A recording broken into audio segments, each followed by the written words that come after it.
Diamonds aren't forever. In fact, diamonds can now be created from scratch in the lab in just 15 minutes. We have revolutionized diamond production, and we're going to jump into that in just a second. But I did want to say that diamonds aren't forever, no matter what the James Bond movie starring Sean Connery will tell you, or what the De Beers commercials tell you.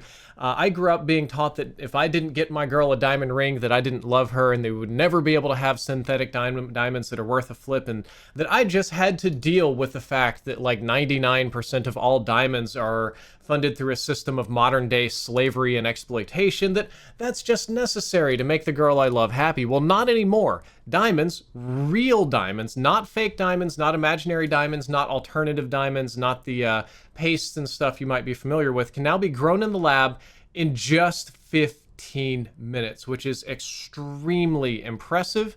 And the way they managed to do it is they wanted to mimic the natural conditions of high pressure and high temperature in a lab and come up with various ways to get the diamonds to almost grow around a starter gem, which is very interesting.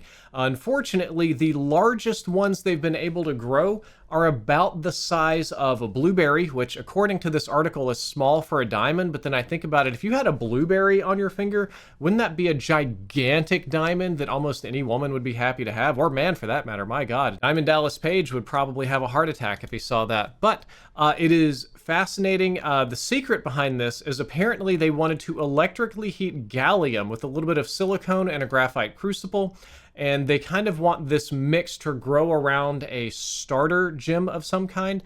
The downside of all of this, if I can find it, is that the diamonds produced with this method are, for the most part, very minuscule, hundreds of thousands of times smaller than those grown with the HPHT method. Hence, the diamonds are a little bit too small for jewelry applications, as it says. However, they have a tremendous amount of use in technological applications such as drilling, or polishing.